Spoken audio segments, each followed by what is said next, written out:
Allah demenin suç sayıldığı dönemde. Mahşer günü davacıyım sizden. Yapmadığınız bir şey değil. Topkapı mezarlığında gidin, Timurtaş Hoca'yı alın, mezarı başında asın, tekrar bırakın gidin diyor. Namaz kılmayan birini gördüğü zaman, yanlış yapan birini gördüğü zaman Namazı kıldırıncaya kadar mücadele edeceksin. Mücadele edeceksin. büyük kalabalıklar tekbir sesleriyle o sokaklardan Mescid-i Aksa'ya doğru yürüdük. Çocukların omuzundan tuttum, bir kenara geçtim. Ne yapacaksınız taşı dedim. Dedi ki İsrail polisine atacağım dedi. Hayır dedim, hayır. Polise taş atarsanız sizi götürür dedim onlara. Ellerini kaldırdılar, o mini minnacık avuçlarında taş var. Dedi ki götürürse götürsün. Türkiye var, Türkiye var, Türkiye var. Ben bir kenara çekildim, dakikalarca ağladım. Geldi dedik anneciğim dedi. Babamın sabıkası yokmuş dedi. Onun için mi? Yıllardır burnundan getirdiler dedi. Bir vaizin cenazesine bile binlerce polis gönderdiler. Binlerce polis.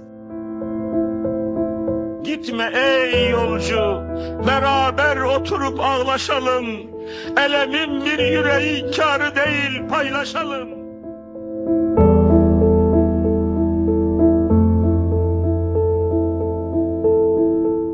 Kendinizi tanıtır mısınız?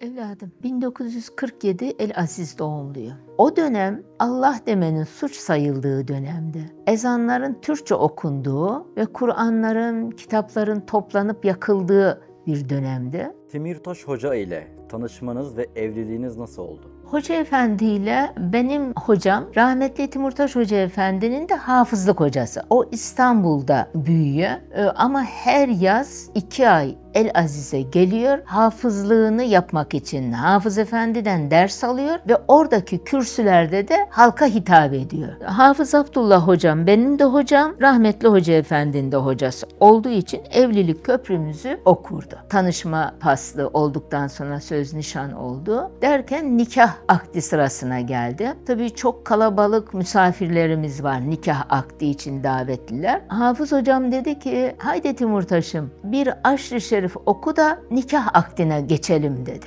Rahmetli Timurtaş Hoca Efendi ayağa kalktı. Büyük bir muhabbetle hocam dedi lütfen bağışlayın beni ama hanımefendiye bir sorum var. O soruyu sorup cevabını aldıktan sonra nikah akdine geçmek istiyorum. Hafız hocam da şöyle bir baktı. Biz anlarız onun bakışından. Öyle hani niye bugüne kaldın der gibi. Baktı, sor evladım dedi. Sor deyince böyle sitemli bir şekilde. Rahmetli Hoca Efendi dedi ki hanımefendi dedi. Rabbim şahit, Rabbim biliyor. Seni kendime ne eş olarak ne çocuklarıma anne olarak talip değilim. Ümmetin anası olmaya gücün yeter mi yetmez mi? Aşağı yukarı bilirsin dedi, söylemiştim dedi. Bugün ben buradayım, yarın zindandayım. Belki de kabirdeyim. Ama ümmetin anası olmaya gücün yeter mi yetmez mi? Der demez ben ne desem diye toparlanmaya çalışırken Hafız Efendi hocam dedi ki geç bunları evladım geç. Öyle olmayacak olsaydı ben bu halkada yer alır mıydım dedi. Ve aşr-ı şerif okundu, nikah akdi bitti.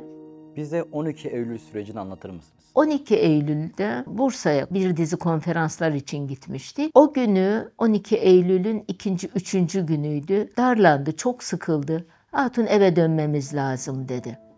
Kalben birçok şeyi çok hissederdi. İnsanları çok iyi tanırdı. Bursa'dan döndük, geldik. O akşam kaldık. Sabah namazına yakın kapı açıldı mı, kırıldı mı, biz mi açtık bilemiyoruz. Büyük bir gürültüyle. Allahu alem Hoca Efendi açtı. Arkasında böyle eski kapıların zincir olurdu. Zincir kırılmıştı, onun için bilemiyoruz. 18 polis birden girdi içeriye. Her birisi evin içini çok iyi biliyorlarmış tabii. Hemen ikisi bir odaya, ikisi bir odaya, üçü kütüphanenin olduğu yere, mutfağa, banyoya böyle kaldık. Rahmetli onlara, buyurun evladım, buyurun vazifenizi yapın deyince ben çok kendi kendime bakıyorum. Yani 18 polis hurra diye girmişler içeriye. İzin yok, bir şey yok, ayakkabılarla. Buyurun evladım yapın değil mi? Hatun bunlar işini yapıyor, vazifesini yapıyor. Vazife verim. Hani ben nasıl vazifemi yapıyorum ya, onlar da vazifesini yapıyor diye böyle bir yumuşattı ortalığı. O polisler 8 saat evde arama yaptılar. Hatta o zaman böyle işte divanlar var, divan dediğimiz sedirler var. O sedirin üstündeki yastıkların içindeki pamuklara kadar yere döktüler. Şeker var kavanozda, çay şekeri var. O çay şekerini bunu nereye boşaltalım? Lavaboya boşaltabilirsiniz dedim. Şekerin içinde, çayın içinde, buzdolabının içinde ve buzluklarda her şeyi aradılar. Sonuçta kütüphanenin böyle bir çekmecesi var. Orada kilitli. Polisin biri eline attı o çekmeceye. Tabii bu arada biz onlara çay yapıyoruz, kahve yapıyoruz. Sonbahar mevsim, işte Eylül, Bursa'dan şeftali falan konmuş getirmiş, onlardan bir hatun çay ver, hatun şunu yap diyor. Bir de onlar böyle çuvalı tutmuş, bazı polisler çuvalı tutmuş. Oradan kütüphaneden kitapları alıp atıyorlar çuvalın içine. Rahmetli çok severdi kitap, kalem, kağıt, defter. Bak evladım böyle korsanız, böyle atarsanız az kitap alır bu çuval. Hani kitaplar böyle açılıyor, kırılıyor ya.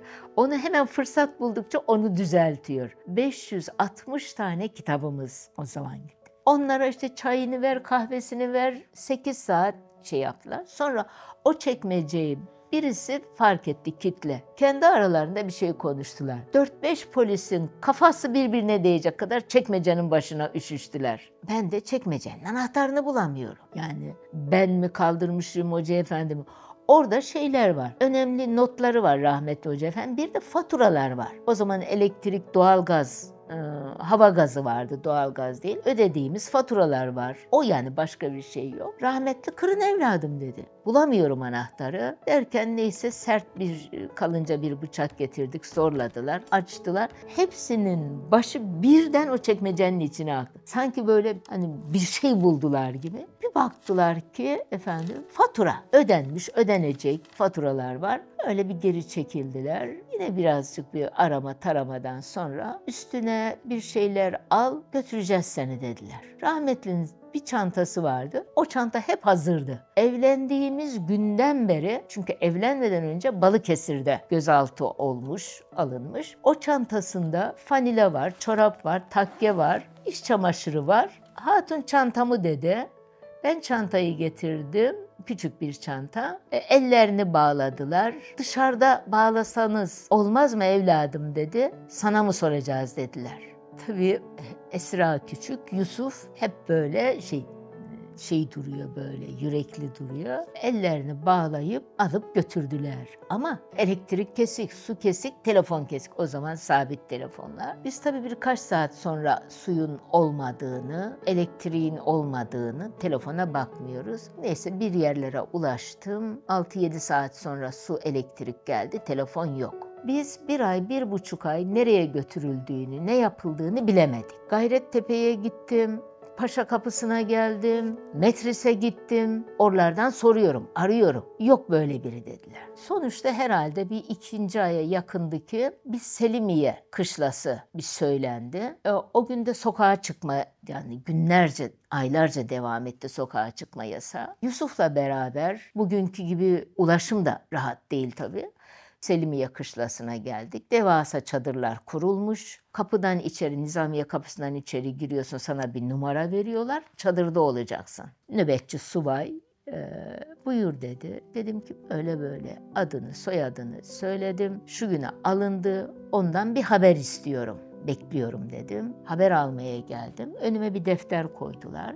Bul dediler defterde kaydını, sana bilgi verelim. Ara tara yok. Onu vermemişler. Sonra dedi ki bir binbaşıydı. Dedi ki sen 12. kapıya git. Dedim ki bak evlat ne halt etti de buralardasın sen dedi. Şu halime, kılık kıyafetime bakarsın, onun ne yanlış yapabileceğini anlarsın dedi. Öbür kapıya, 12. kapıya gönderirsen, başından savmak için gönderiyorsan gönderme. Buradan ben giderim. Ama bilgi vereceklerse Evet evet oraya git dedi. Oraya gittiğim zaman önüme kırmızı kaplı bir defter koydular. Öyle baktım ilklerden Tarık Timurtaş Uçar yazıyor. Onlar kendi arasında bir şey konuşurken nöbetçi inzivat geldi. Ona bir şey söylediler. Dedi ki yeri işte 3. kat altta. Dedim ki ona ait bir şey getirirseniz bana burada olduğundan emin olurum. 2 aydır ben koşturuyorum dedim. Ne yapmış olabilir? Banka soymadı, siyaseti yok, ticareti yok falan verdim biraz. Şimdi o nöbetçi asker tabii o belli yere iniyor. Rahmetli Hoca Efendi derdi, bir ses, Timurtaş Uçar diye derinden bir ses geliyor. Kaldığı hücrede de 40 kişi var. 40 kişinin derken sesi duyuyor rahmetli Timurtaş Uçar dedikleri, bu sesi duyuyor. Birçokları ayağa kalkıyor. Diyorlar ki hoca bu çağrılmanın gidişi var, dönüşü yok, hazır ol. Sonra işte mazgala vuruyor, öyleymiş bu usul, buradayım diye. O mazgal açılıyor, pencere. Timurtaş Uçar, evet benim evladım diyor. Ondan sonra diyor ki kusura bakma ben böyle mi seslenecektim sana? Rahmetli de Mehmet'im söyle burası şey yeri değil diyor. Yenge hanım geldi perişan, bana ona ait bir şey getirirsen buradan gideceğini yoksa gitmeyeceğini söyledi.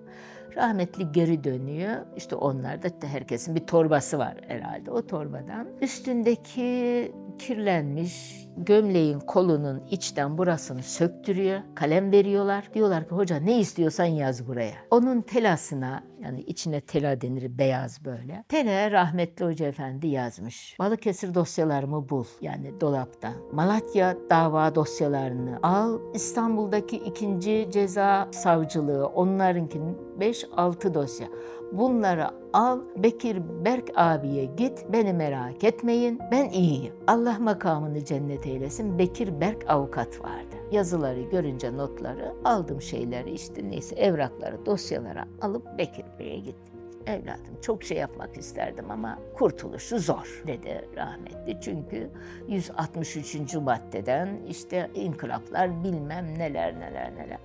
Ya evladım Allah o günleri bir daha yaşatmasın insanlara, müminlere diyeyim. Ve 3 idam cezası vardı rahmetlinin. Balıkesir davasından idamı, Şişli, İstanbul, Elazığ askeri vardı ama belgeleri 1977'de askeri mahkemenin açmış olduğu dava idamla yargılanıyor. Bekir Berk, Allah makamını cennet eylesin, onu görür görmez o dava dosyasını dedik bunu çözdüm evladım dedi. Nedir dedim, ne olacak? Dedi ki bu kararı veren hakim, askeri hakim Nizamettin Çağlar, unutmuyorum. Bu hakim Elazizli.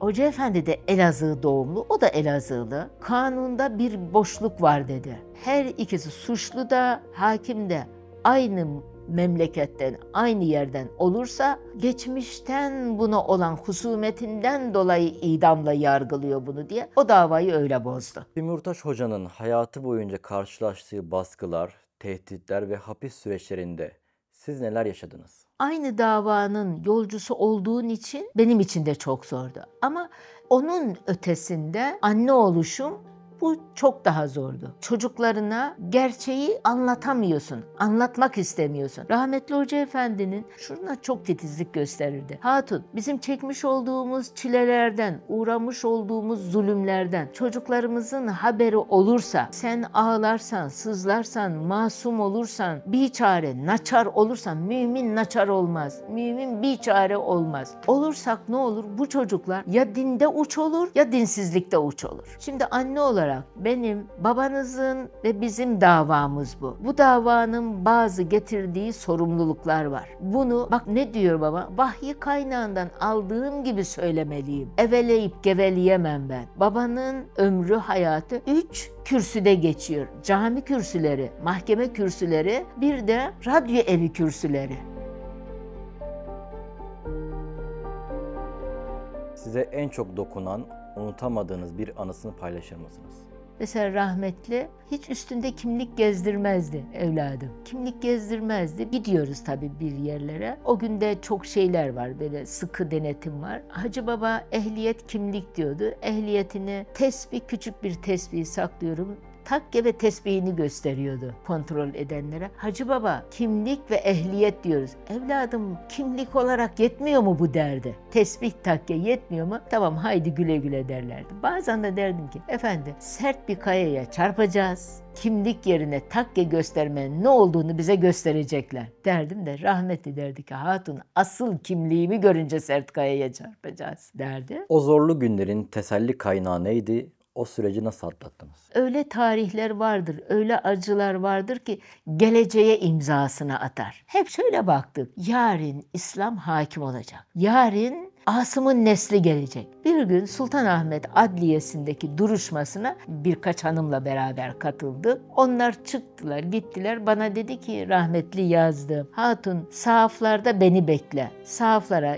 bütün sevgisi, muhabbeti, gayreti sahaflarda vakit geçirmek. Vakit bulursa vakit geçirmek. Orada bekle. Ben onu geldim, bekledim. Kısa bir süre sonra geldi. Beyazıt Üniversitesi'nin önüne doğru yürüdük. Oradan bir yere gideceğiz. Dedim ki efendi dedim. Duruşma da pek çetin geçti. Hakimdi, savcıydı. Yani biraz dedim genişletsen konuları, biraz rahatlasan, biraz dedim bu uslubu bir zamana yaysan. Dedi ki hatun bak görüyor musun? Oku bakalım. Üniversitenin kapısındaki adim. İnna fetih. Bu fetih gerçekleşecek. Buradan secdeli başlar. Akın akın, oluk oluk çıkacak. Bunlar mı dedim? Secdeli başlar. Fetih bunlar mı gerçekleştirecek? O zaman geniş paçalı pantolonlar, saçlar uzun, bakma kılık kıyafetlerine dedi. Bu gençlik fetih başaracak dedi. Bunlar fetih yapacak dedi. Gençleri çok seviyor ve onlardan çok ümitli. Biz onlara ulaşamıyoruz. Gençlikle bizim aramıza çelikten duvarlar örmüşler. Biz onlarla buluştuğumuz zaman şeker şerbet olacak hatun.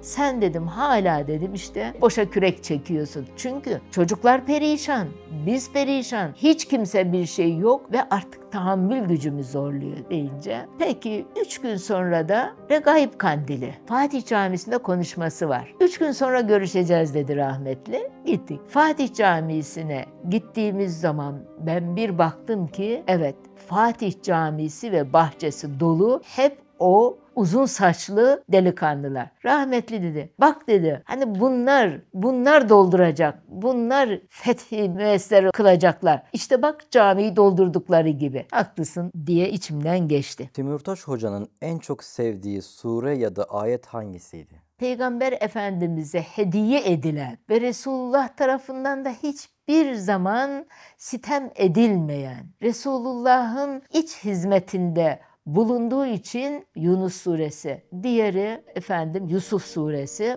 Enes'imiz için de aynı zamanda Peygamberimizin çok sevdiği ve onun da mihmandarlığını yaptığı için Tebareke suresini ben hafızım demezdi ama rahmetli güzel hafızdı. Evin içinde olduğu zaman yani böyle bir çoluk çocukla ilgilenmesi gerekmediği zaman canlı Kur'an gibiydi. Sesi de tok ve gürdü. Mesela okur gezerdi. Çeşitli makamlarda okurdu onu. Yani saatte müsaitsin. Vefat edeceği akşam kalabalıklar, misafirler gittikten sonra Esra ile oturup Osmanlıca, tabii biz Avrupa'ya gitmiştik. 2 ay Esra Osmanlıca çalışamamıştı. Esra ile Osmanlıca çalıştılar. Esra babacığım yeter bundan sonra eksik kalanları tamamlarız dedi. Rahmetli haydi kızım bir kahve yap da içelim dedi. Gece saat 11. Bu arada Tebareke suresini başladı. Okudu kahve gelene kadar. Onu bitirdi. Dedi ki Esra kızım dedi. Ben dedi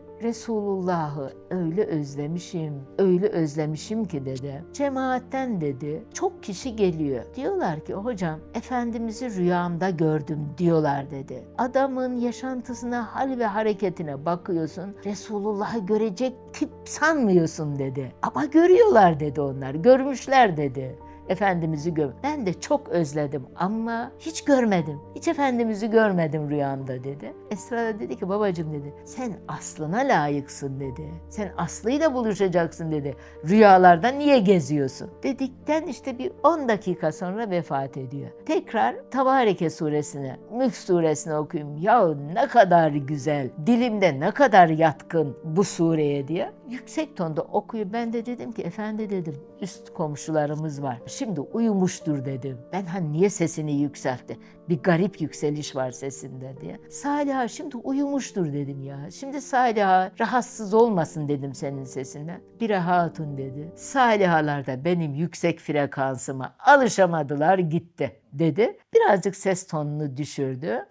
Ve ondan sonra işte hastane olayı başladı. Timurtaş Hoca ile unutamadığınız bir anınızı paylaşır mısınız? Buradan Erzurum'a gideceğiz ama Elazığ üstünden gideceğiz.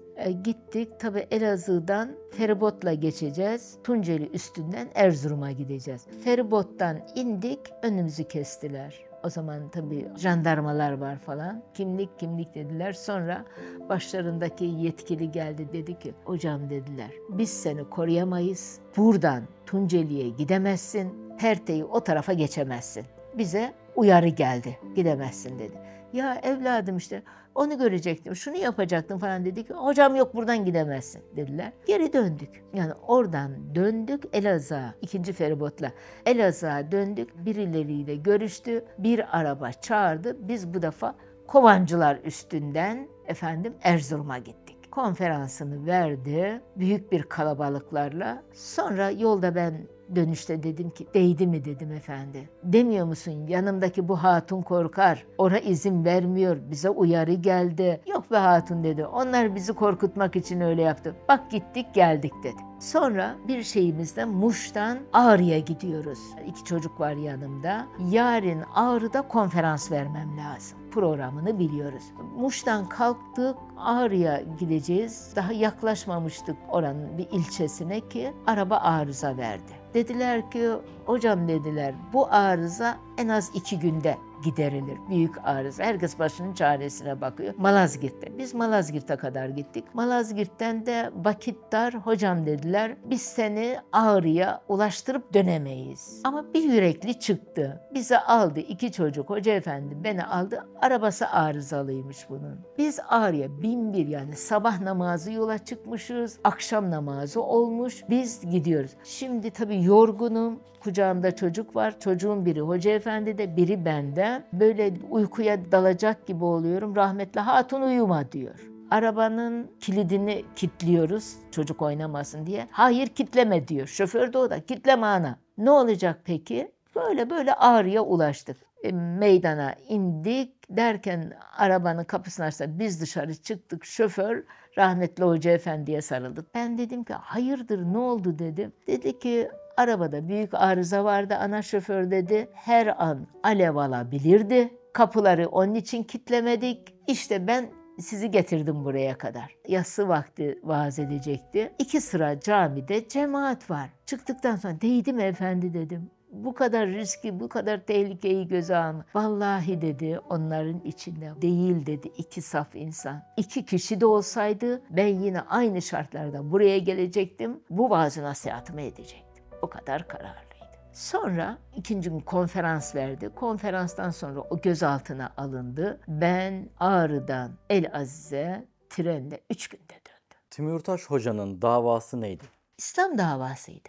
Bir de ümmete hizmetiydi. Namaz kılmayan birini gördüğü zaman, yanlış yapan birini gördüğü zaman yüreğinde acısını hissediyordu. Bunlara ulaşamadım. Bunlara anlatamadım. Bunlara biz İslam dinini anlatamadığımız için bunları yanlış yapıyor derdi. Hatta şöyle derdi. Bak hatun diyordu. Sen şu gence sen suçlusun diyorsun ya. Bak şu 3 parmak bizi gösteriyor. Biz motif Müslüman olduk. Lokomotif Müslüman olamadık. Biz anlatamadık. Biz anlatsaydık bunlar bu yanlışı yapmayacaktı. Her şeyde kendini sorumlu tuttu.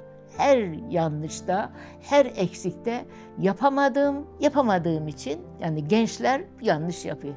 Ben sahip çıkamadım, ben yapamadım. Gazze'ye olan seyahatinizde neler yaşadınız?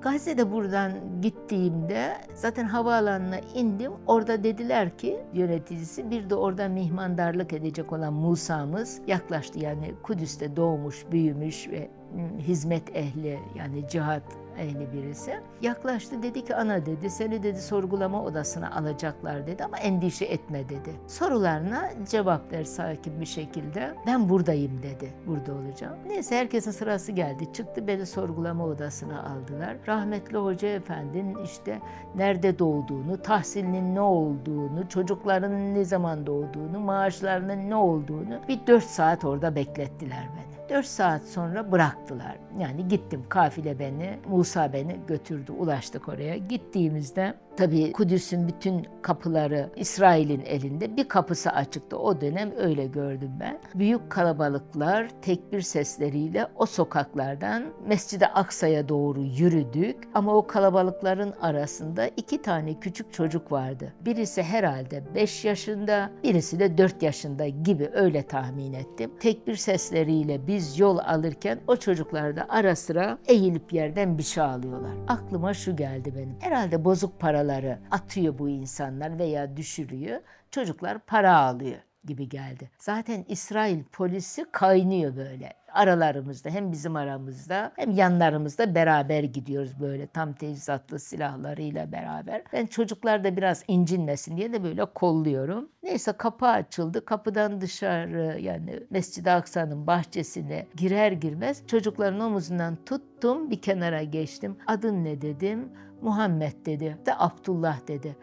Abdullah, ne aldınız yerden dedim. Hani onlar para desin de ben birazcık fazla bir para vereyim. Ne aldınız deyince avuçunu böyle elini soktu, avucunu böyle çıkardı. Dedi ki taş dedi. Ne yapacaksın taşı dedim.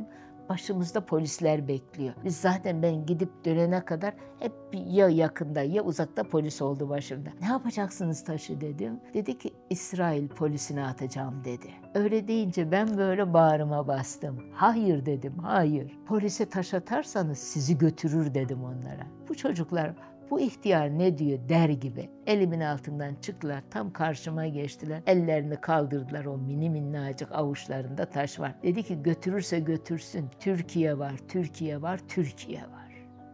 Ben bir kenara çekildim, dakikalarca ağladım. Dedim ki ya Rabbi, Filistinli yavru hedefini belirlemiş, sırtını dayamış. Ya Türkiye'deki gençlik ne yapıyor diye.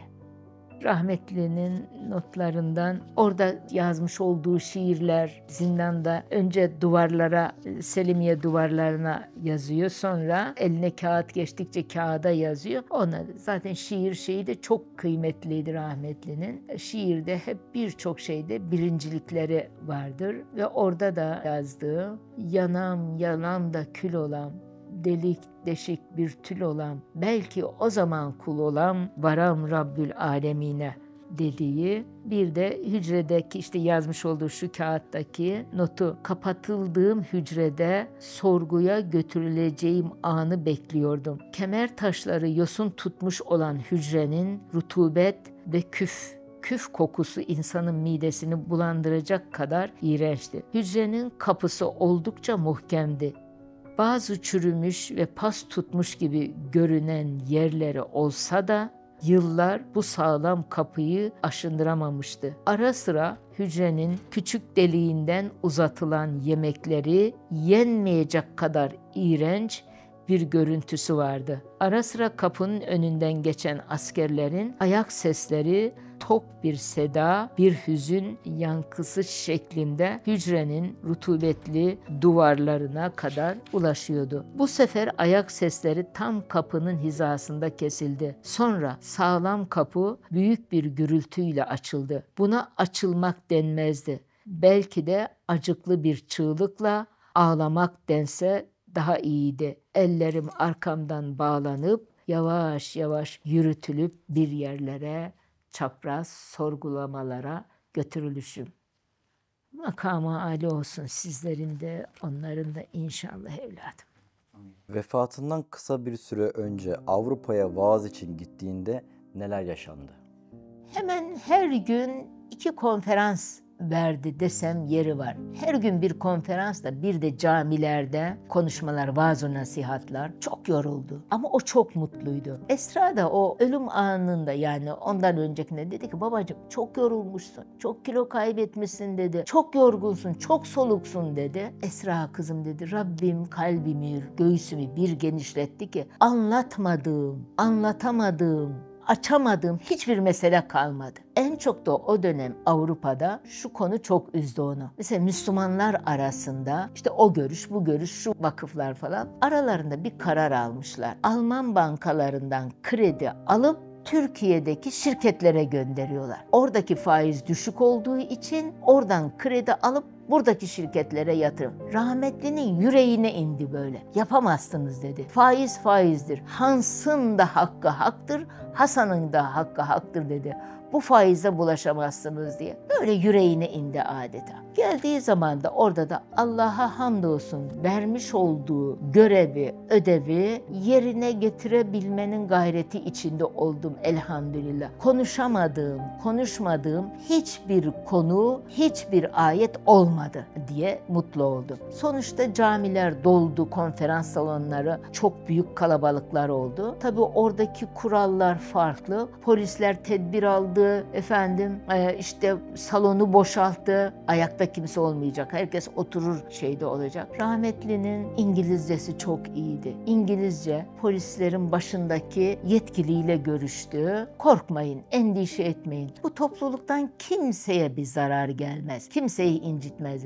O zaman bir kağıt imzaladı rahmetli. Polisler gitti, yani caminin dışına, konferans salonu dışına gittiler. Sonra ikinci günü vermiş oldukları adrese gitti rahmetli. Oraya gitti, çay, kahve ikram etmişler. Onlarla konuşup ondan sonra nerede konferans verdiyse polisler geldi ama ayakta olanları da dışarıya çıkarmadı. Vefatını anlatır mısınız? Vefatı Almanya'dan geldiğimizde 3 dava dosyası vardı, duruşması vardı. Geldiğimizden 2 gün sonra duruşması vardı ve o duruşmaya gitmeden önce telefon etti kardeşini ve birkaç kişiyi, akşama çorbayı bizde içeceğiz dedi. Ben de telefonu o kapattıktan sonra dedim ki efendi dedim ya, daha çantayı açmadık. Kirlimiz, ıslahımız, her şeyimiz çantada. Evde ne var ne yok bilmiyorum dedim. Çorbayı bizde içeceğiz dedi. Boş ver hatun dedi. Evimiz evleri hep öyle derdi. Kapıdan içeri kim girerse derdi ki evimiz eviniz derdi. Rahat olun. Ne bulurlarsa onu yerler dedi. Neyse biz bir şeyler hazırladık. Kardeşleri falan onlar geldiler. Yemekler yendi.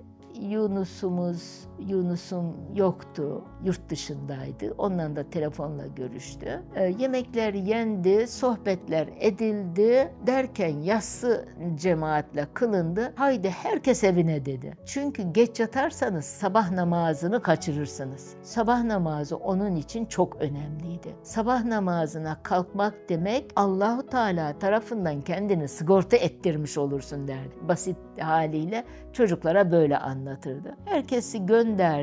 O gün daha misafirler gelmeden kendi eve geldi. Böyle bitkin, yorgun. Hayrola efendi dedim. Sanki daha yeni ilk defa duruşmaya katılıyormuş gibisin dedim. Niye yorgunsun böyle? Hatun sorma dedi. Şimdiye kadar Sultanahmet Adliyesi'nde duruşmalar oluyordu. Biz Almanya'da iken Beşiktaş Adliyesi'ne taşınmış. Sonra işte herkes evine dağıldıktan sonra Esra ile oturdular.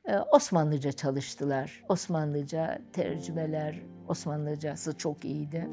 Bunu çalıştılar. Sonra kahve istedi. Kahveler içilirken dedi ki Esra kızım dedi, şuramda bir darlık hissediyorum dedi buramda. Gelin hanım da bizim doktordu. Dedim ki ya efendi, bak Selcan dedi ki baba hemen götürüp seni bir check-up yapayım, bir şey yapayım dedi. Yok be hatun, rahatsız olacak gibi değil dedi. Buramda bir darlık hissediyorum dedi. Bir kağıda bir şey yazıyor. Esra da dedik baba güzel kağıtlar var dedi. O küçücük kağıda yazdığı şu: okuduğumu yol yol dokudum.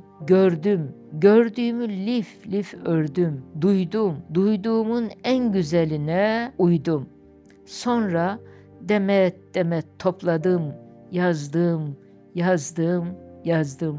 Okuyana, anlayana, duyana, uyana bin selam. Notu koyup üstüne kalemini koydu. Tabii biz Diğer o günlük defterini açtı. Vakit tamam yazmış. Ama 3 gün içinde ödenecek. Hatunun dikkatine demiş. 3 gün içinde ödenecek su, telefon, doğalgaz faturalar. Onu da yazmış. 3 gün içinde ödenecek. Vakit tamam, ödenecek faturalar. Bir de ben bunu her zaman söylerdim. Nerede vefat edersem edeyim, kerahat vakti değilse oğlum Yunus olmasa dahi defnim gerçekleşe demiştir. İşte darlık hissediyorum dedi. Hemen işte ambulans istedik. Hastaneye gittik. O okuyor. Var gücüyle okuyor. Sonra ambulanstan gelen doktorlar hocam neyin var dedi. Birazcık oksijene ihtiyacım var dedi. Ona hemen bir dil altı verdiler. 5. katta oturuyordu. 5 katlı apartmanı kendi ayağıyla indi. Hatun telaş etme, vakit tamam. Hatun telaş etme, vakit tamam. Diyor ama ben de vakit hani çok geç oldu, telaşlanma anlamına alıyorum. Geldik hastanede işte aldılar güzel, büyükçe bir yere. Epeyce bir doktorlar geldi. Onlar ekranlardan bakıyorlar. Okuyor rahmetli. Ama gittikçe böyle bir ses tonu düşüyor. Yani kulağımı vermesem anlayamayacağım yani okuduğunu. Efendi dedim, ben okuyayım mı dedim. Hayır dedi. Yorulmadın mı dedim. Hayır dedi. Yani sus konuşma der gibi, mani olma der gibi. Rahmetli hep derdi ki işte böyle çok utanırdı. Bazı insanların işte hastanede de üstleri açık, yıkanırken de yani gazhanedeyken de işte dikkat etmiyorlar diye böyle serzeniş olurdu. Bir baktım ki dizlerinden aşağısı açık. Bir de göğüs tabii aletler takılı. Eli de sağ eli de böyle kaldırıyor, sallıyor, böyle yapıyor. Ses tonunu yükseltiyor, alçaltıyor bir daha. Derken elimle ayağını tuttum. Çok garip soğuk geldi bana. Çok değişik bir soğuk geldi. Göğsüne elledim. Soğuk ama eli böyle. Elini tuttum. Hareket ettirme. Ekrandan izleyen doktorlar dediler ki ana hocamızı rahat bırak. Ama hem kalp diyorsun. Sen bu kolu durmuyor dedim. Hem kendi durmuyor dedim. Neden bizi burada tutuyorsunuz? Neden daha büyük hastanelere sevk etmiyorsunuz bizi? Derken çünkü soğukluğu çok garip geldi. Ve anlığı terlemişti böyle boncuk boncuk. Anlığını sildim ki bir daha ter çıktı. Doktorlar onunla benim arama girdiler. Hocamızı rahat bırak. Ama elini hareket ettiriyor dedim. Dedi ki hocam şu an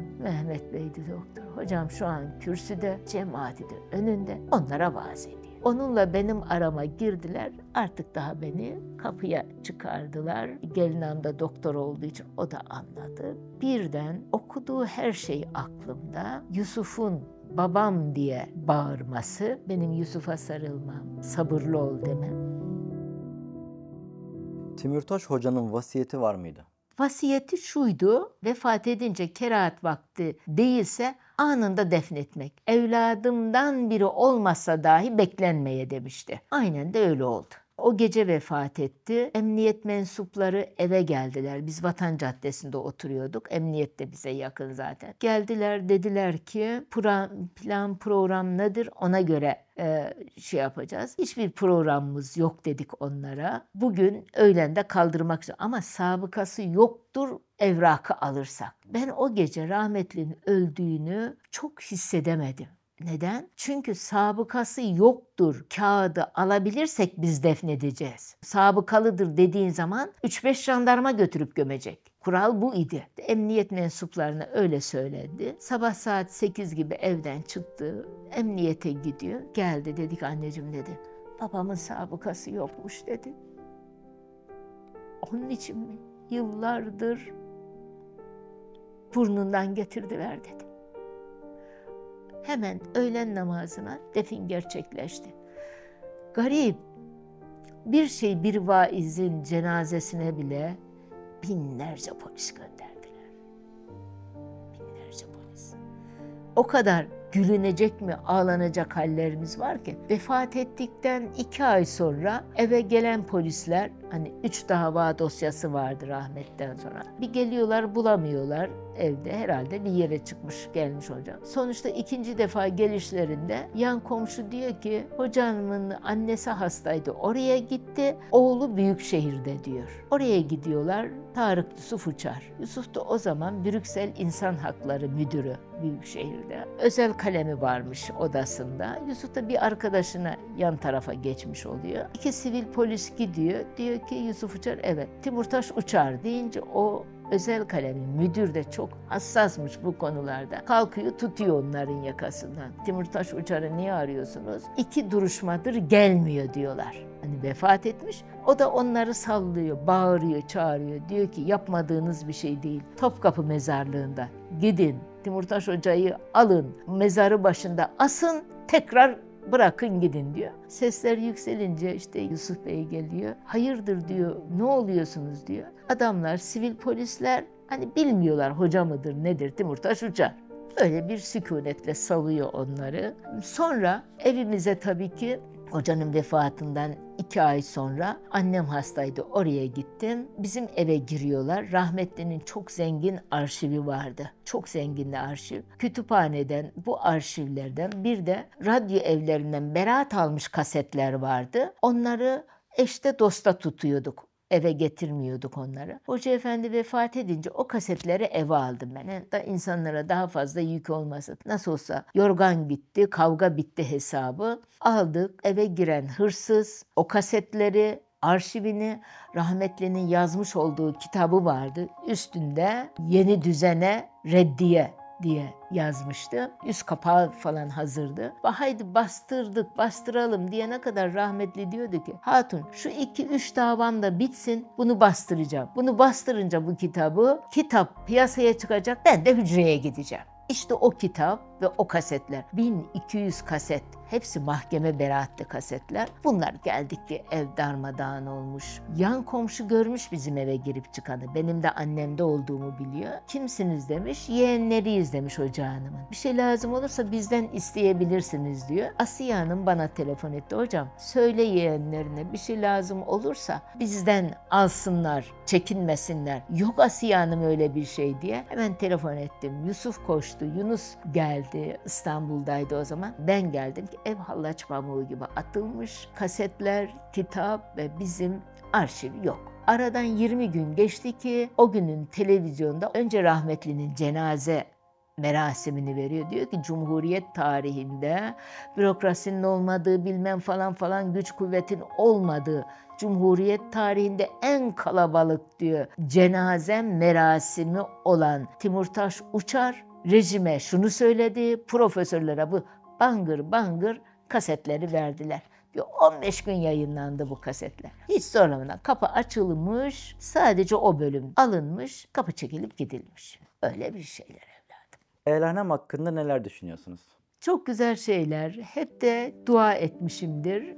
Bizim yeğenim var Alperen diye, hukuk mezunudur. O hep anlatırdı hayalhanem diye. Hep de şöyle derdim. Ya Alperen beni götüremez misin? Bir gün beni de götür. Neredesiniz, ne yapıyorsunuz, ne oluyor diye. Gençlerle beraber olduğunuz için, davamızı dert edindiğiniz için, dini mübin İslam'a daha nasıl hizmet edebilirim diye bu gaileyi taşıdığınız için hep dua ediyorum. Allah bahtınızı, yolunuzu açık eylesin. Mesela bir incir ağacını ki Bediüzzaman Said-i Nursi Hazretleri bu konulara çok ağırlık vermiş risalelerde. Dehşet bir şey. Vallahi dehşet. Biz bunlarla büyüdük. Talebeliğimizde bu risaleleri, Haşr Risalesi, Ramazan Risalesi, Rızık Risalesi, İhlas Risalesi insanın beyninden bütün varlığına yayılan bir damar hareketi gibi oluyor.